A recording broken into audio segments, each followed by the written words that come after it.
Good morning/afternoon/evening. There's a quiet, dangerous myth that we often absorb as children. Be nice no matter what. We confuse being kind with being a doormat. We call it compassion, but deep down we feel it as something else: depletion, dread, sometimes even fear. Today I want to name the line. I want to draw it in bold, loving ink. Because while kindness matters, your dignity matters more. It's one of those truths we don't learn early enough, and often we learn it the hard way. For a long time, many of us believed that being a good person meant always being available, saying yes when we wanted to say no, forgiving without apology, shrinking to keep the peace, smiling when we were actually hurting. But here's what I've come to understand. Deeply, painfully, and gratefully, every time we abandon ourselves to make others comfortable, we trade a piece of our dignity for temporary approval, and eventually we run dry.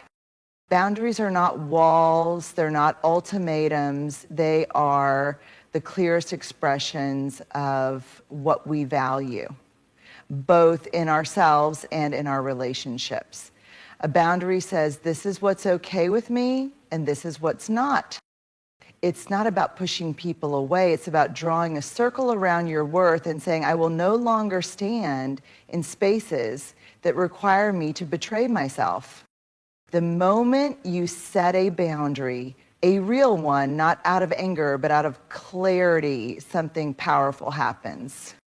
You stop performing, you stop begging, you stop hustling for scraps of love or respect, and you start rising into the truth of who you are. Boundaries are how we say to the world, I respect myself enough to protect my peace. I honor my time, my energy, my values, and if I want others to do the same, I must model it first. Absolutely. It's not easy. In fact, it can be excruciating because people will be uncomfortable. They may criticize you, accuse you of changing, even try to guilt you back into old roles. But here's the quiet miracle. The more consistently you live with healthy boundaries, the more your life begins to align with truth. The people who can't respect them slowly fade. The people who cherish your wholeness show up and stay. And most importantly, you begin to feel safe in your own skin. Boundaries are not selfish, they are sacred. They are the birthplace of self-respect. And self-respect is the soil where everything good in our lives grows. Trust, love, courage, joy. If you want to live in alignment, start with boundaries. If you want to stop people-pleasing, start with boundaries. If you want to build a life that feels like yours, start with boundaries. Not because you're mean, but because you finally know you're worth protecting. We teach people how to treat us by what we allow. It's one of those statements that lands like a whisper at first, and then it echoes. Because if we're honest, most of us have spent seasons in our lives quietly tolerating what we didn't deserve, brushing off the disrespect, making excuses for the silence, rationalizing the inconsistency. We told ourselves maybe they're just going through something. Maybe it's not that big of a deal. Maybe if I just love harder, give more, stay longer. But here's the truth. Every time we stay silent when someone crosses a line, we're teaching them that line doesn't really matter. Every time we say it's fine when it's not fine, we are training the people around us to ignore our pain. Every time we prioritize their comfort over our dignity, we reinforce the idea that our needs are negotiable. And over time, these moments accumulate. Not loudly, but quietly, in small cracks that become gaping wounds, in subtle shifts where we find ourselves walking on eggshells, editing our words, dimming our light so we Don't make anyone else uncomfortable. But here's the powerful, sometimes painful, and ultimately liberating truth. People learn how to treat us by watching what we accept. It doesn't mean we are responsible for other people's bad behavior. We're not. But we are responsible for the standards we uphold in our lives. We are responsible for choosing when to say, this isn't okay with me. And when we don't speak up, when we don't step back, when we don't hold people accountable, we're not just tolerating mistreatment, we're silently endorsing it. Teaching people how to treat us doesn't happen through confrontation alone. It happens through consistency, through boundaries that don't bend when they're tested, through a self-worth that isn't up for negotiation, even if it means disappointing someone we care about. And yes, it's hard. It's incredibly hard because when we start raising the bar, some people will leave, some will push back, some will call us difficult, selfish, or too much. But that's okay. Let them. Because the ones who stay, the ones who rise with us, those are the relationships built on real respect, not convenience. So if you've been accepting crumbs, it's not because you're weak. It's likely because you were trying to protect something, peace, belonging, love. But you deserve more than that. You deserve connection that doesn't require you to shrink. You deserve love that doesn't ask you to abandon yourself. And the first step, teach people how to treat you by no longer allowing what wounds you.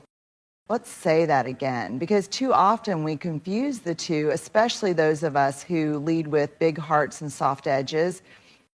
Empathy is one of the most powerful, transformative forces we have as human beings. It's our ability to sit with someone in their pain without needing to fix it. It's the courage to say, I see you, I hear you, I don't have all the answers, but I'm here.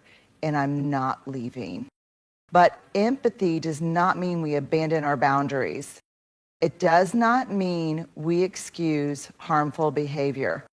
And it certainly does not mean we sacrifice our own well-being in order to carry someone else's burden.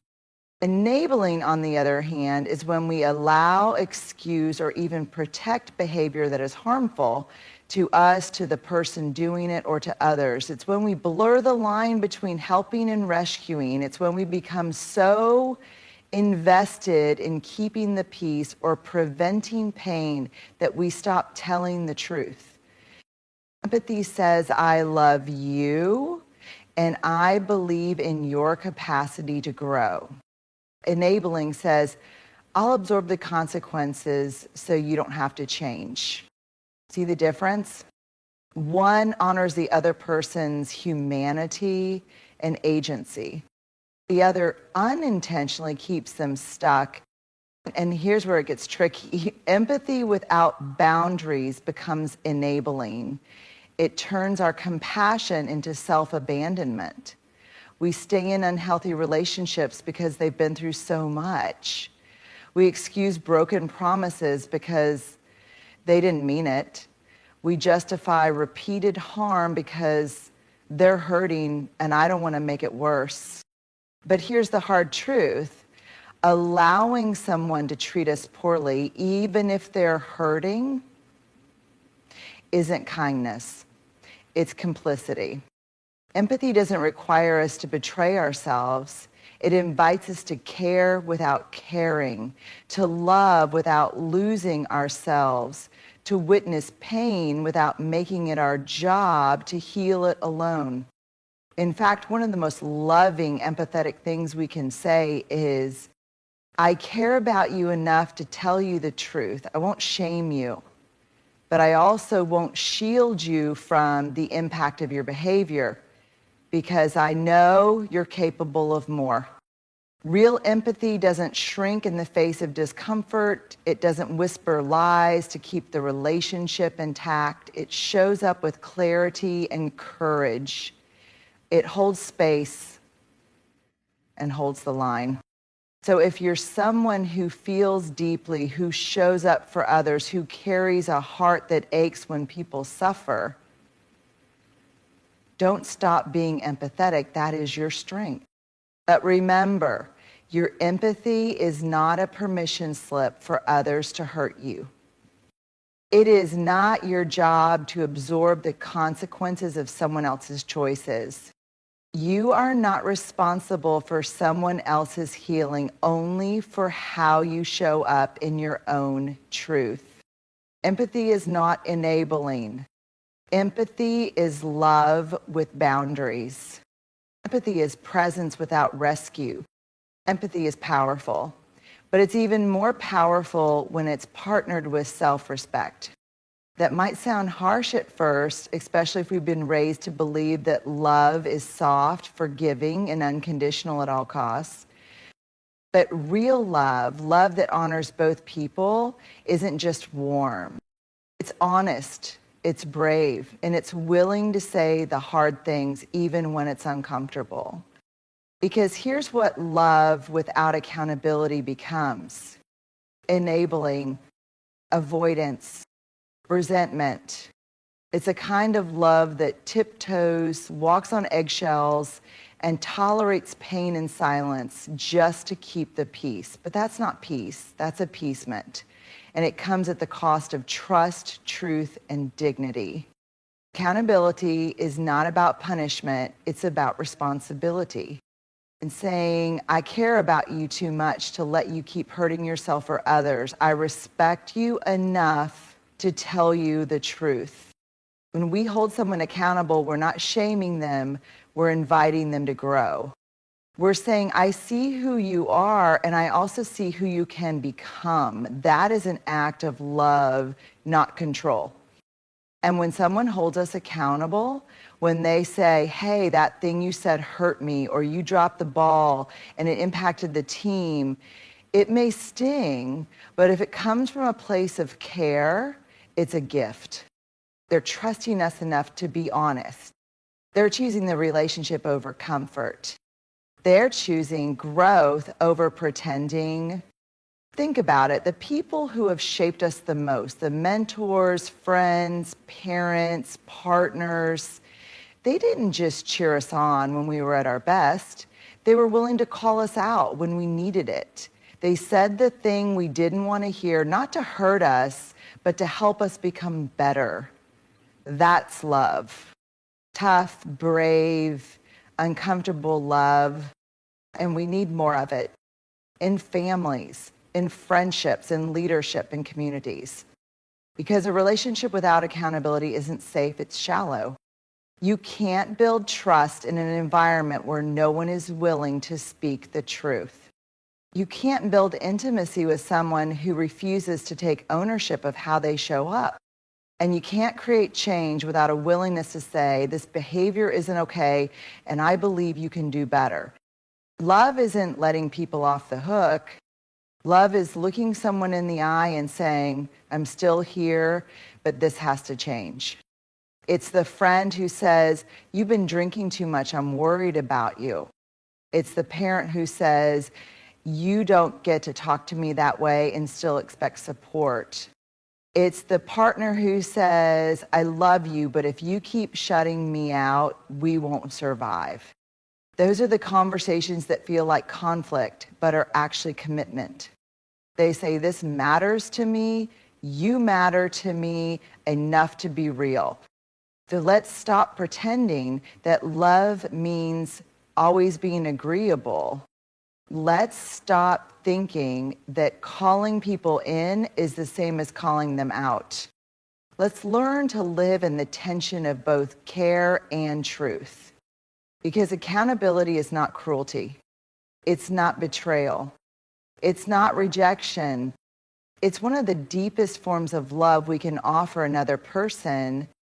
And it's one of the strongest ways we show love to ourselves. Resentment is a warning sign. It doesn't come out of nowhere. It doesn't show up uninvited. It doesn't burst through the door screaming, not at first. Resentment is subtle. It starts as a tightness in your chest when you say yes, but mean no. It's the ache in your gut when your needs get overlooked again, and you say nothing again. It's the inner sigh, the forced smile, the words you swallow in the name of keeping the peace. But here's the truth. Every time you go quiet when you want to speak, every time you shrink to make someone else feel bigger, every time you overextend while underfeeling, resentment grows roots. And while it may wear the mask of patience or maturity on the outside, inside it's quietly collecting evidence. They never show up for me the way I show up for them. I always have to be the one who bends. No one notices how much I give. Eventually, those quiet thoughts become louder. They become stories. They become walls. And then when resentment finally spills over, it doesn't just sound like anger. It sounds like exhaustion, bitterness, detachment. It sounds like, I'm done. But here's the thing we often miss. Resentment's not the problem, it's the symptom. It's the body's way of saying, you've been ignoring something important and I can't hold it in anymore. It's not just emotional clutter, it's a signal, a flare in the dark, a sacred message that something is out of alignment, whether it's a lack of boundaries, an unspoken expectation, or a fear of rocking the boat. And when we ignore that message, we pay for it in our health, in our relationships, in our sense of self. Because you cannot carry the weight of chronic resentment and still move freely through your life. It's too heavy. So what do we do with resentment? We listen to it, not to indulge it, but to understand it. We ask, where am I giving too much and asking for too little? Where have I said yes when I wanted to say no? What boundary did I abandon for the sake of approval? What truth am I afraid to speak? Because here's the truth, most of us don't want to face. If we don't deal with our resentment honestly, it will do the dealing for us. It will leak out in sarcasm, in passive aggression, in distance, in cold shoulders and subtle jabs. It will damage what we were trying to protect. But when we let resentment lead us back to clarity, something powerful happens. We start choosing differently. We stop saying yes to things that deplete us. We stop trying to be everything for everyone. We start valuing our needs not as an afterthought, but as sacred. And the relationships that can hold that truth, they get stronger. The ones that can't, well, maybe they weren't built on truth to begin with. So the next time resentment rises in your body like a wave, don't just push it down or brush it off. Pause, get curious, ask what it's trying to protect, ask what it wants you to know. Because resentment is not a failure of love. It's often a failure of communication, of courage, of honoring your own needs with the same devotion you offer to others. Resentment is a warning sign, not that you're broken, but that your boundaries have been broken. And your soul is asking you to pay attention. Courage is saying enough with kindness, not rage, not blame, not venom, but clarity, conviction, love with boundaries. Because courage isn't just loud. It's not always the battle cry, the dramatic exit, the speech that finally unleashes years of silence. Sometimes courage sounds like a calm voice saying, this is not okay with me anymore. It's looking someone in the eye, someone you love, someone you fear disappointing, someone you've given 1,000 chances, and saying, I can't keep doing this. I care deeply, but I also need to care for myself. And that's the hardest kind of courage, the kind that refuses to harden your heart even when it's been bruised. The kind that doesn't scream but doesn't shrink either. The kind that doesn't dehumanize the other person even if they've crossed a line, but still stands firmly in truth. Because let's be honest, saying enough is terrifying. It means you risk disapproval. It means the dynamic might change. It means you're no longer willing to abandon yourself just to keep things comfortable for everyone else. But kindness without boundaries is not kindness. Self-erasure. And when we mistake that for love, we train ourselves and others to believe that our needs don't matter, that our exhaustion is noble, that swallowing pain is somehow the price of belonging. Courage is knowing where the line is and being willing to draw it, even if your voice shakes. It's choosing integrity over appeasement. It's holding compassion for others without abandoning compassion for yourself. Saying enough doesn't mean you don't love them. It means you finally love yourself too. It means you believe in relationships that can hold truth, not just comfort. And here's the truth. You can be kind and clear. You can be soft and strong. You can say this isn't working for me without making the other person bad or wrong, just not right for where you're going next. Because real kindness doesn't come from people pleasing. It comes from honoring what's honest. It comes from choosing what is healthy, even if it's hard. So when you find yourself at that edge, when your soul is tired, when your boundaries have been bruised, when the same pattern keeps repeating and everything in you is whispering, enough, don't wait for it to become a scream. Don't wait until you're bitter and breaking. Say it now.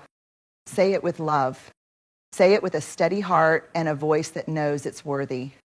Courage is saying enough, not to shame, but to free. Not to wound, but to heal. Not to end love, but to invite in a version of it that no longer requires you to disappear. At some point, we all have to decide what kind of life we're willing to build, not just for others, but for ourselves. Not the life that looks good on the outside, but the one that feels true on the inside. That life requires boundaries. It requires uncomfortable conversations. It requires walking away from behaviors that bruise our spirit, even when it costs us comfort or approval. We've talked about 5 behaviors we should never tolerate, and not because we're harsh, but because we're whole. Because every time we choose silence over self-respect, tolerance over truth, peacekeeping over personal peace, we chip away at something sacred. It is not unkind to hold someone accountable. It is not cold to say enough. It is not selfish to listen to the warning signs of resentment. It is not weak to want relationships where empathy is present, but not enabling. It is not too much to ask to be treated with basic dignity. The hardest part of self-respect is that it often requires disappointing others, but the deepest betrayal is abandoning yourself. So as you leave here today, remember this. You are allowed to take up space. You are allowed to expect reciprocity. You are allowed to draw the line, speak your truth, and still be kind. Because love without boundaries isn't love, it's fear in disguise. And the moment you start honoring what you know deep down, that your worth is not up for debate, everything changes. Courage isn't always loud. Sometimes it's quiet strength. It's the whisper in your chest that says no more. It's the truth in your bones that says, I deserve better. And it's the grace in your voice that says, I can walk away with love in my heart and my head held high. This isn't about building walls. It's about building a life where respect is mutual, energy is sacred, and love never asks you to lose yourself. Let today be the day you stop tolerating what wounds you and start protecting what heals you. That is not just brave. That is transformational. And that is love, starting with you.